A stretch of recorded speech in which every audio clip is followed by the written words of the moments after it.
What is a contingency in real estate? Well, that's what we're talking about today. Hi, I'm Shari Landon, Douglas Elliman, California, serving the west side of Los Angeles. My goal is to help as many people as possible to realize their real estate goals. When you enter into a contract to buy or sell real estate, you've likely agreed to several contingencies. They affect both buyers and sellers. Today we're talking about the most common buyer contingencies. But what is a contingency in real estate? The short answer is that they are generally a buyer's safety net or a buyer's out. They protect the buyer's initial deposit if certain conditions are not met. For example, loan approval, including the type of loan, loan rate, loan amount, etc. In this instance, it would be a protection for the buyer's initial deposit if they weren't able to get their loan and needed to pull out of the deal. The most common contingencies are investigation, appraisal, and loan. These are a big part of the contract to close. Let's start with the investigation contingency. A lot of people will call this the inspection contingency, but it's so much more than that. Yes, it is highly recommended that you get a physical inspection, for sure. But the investigation contingency also includes things like seller's disclosures, HOA documents, title report, city report, natural hazards report, confirming insurability of the property and how much that's going to cost, confirming property lines, square footage, leased items like solar panels, and any other matters pertaining to the property.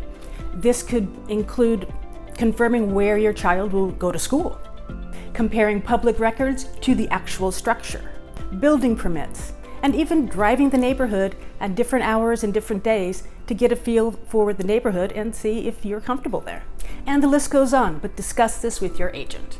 The buyer has a responsibility to investigate any and all matters pertaining to the property to their satisfaction. And this is to be done within the contingency period within the contract.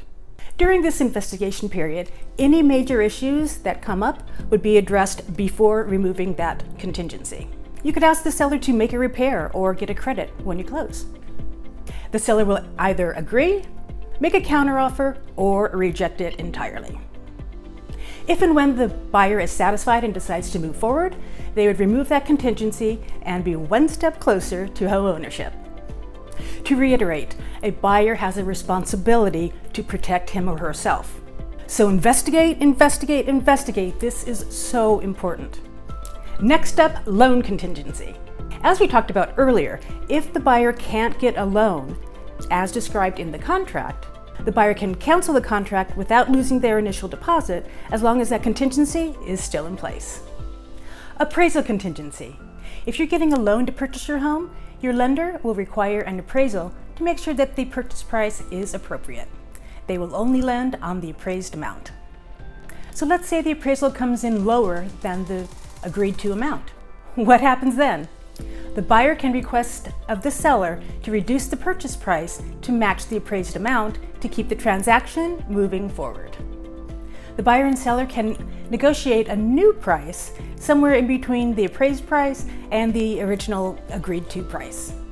Without negotiating a new price, the buyer would have to come up with that difference. Many times this isn't an option for buyers, so the seller may agree to negotiate the price to keep it moving forward. Or a third option is that the seller will not budge on price despite the appraised value. In this instance, the buyer would either agree to make up the difference, or if they can't do that, or simply choose not to, they can walk away from the deal without penalty as long as they still have that contingency in place.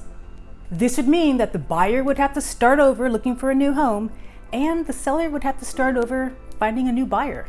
Also, if you're paying cash, you can also have an appraisal contingency as well. When it comes to contingencies, it's all about communication. For example, if the appraisal hasn't come in by the time the contingency is supposed to be removed, then the buyers don't have the information that they need to remove it. If the buyer is not in control of the timing, there should be some discussion between all parties so they can make a better decision and reduce stress. We want both sides to be comfortable with the reason for the delay. So you have to ask yourself the question, what is going to get you to your ultimate goal? As a seller, what risk are you taking if you strictly enforce a contract under these circumstances and the contract gets canceled? And buyers, if a condition has been satisfied, you do not have a right to pull out of the deal without repercussions. For example, if you get your loan approval, you do not have the right to pull out of the contract under the loan contingency. At least not without endangering your initial deposit. Bottom line, these contingencies are in place so that the buyer will perform. People perform better when they feel protected and feel better about the situation. Comment below and let me know if you have any questions about the home buying or selling process. If you have questions, someone else probably does too. We want to help as many people as possible.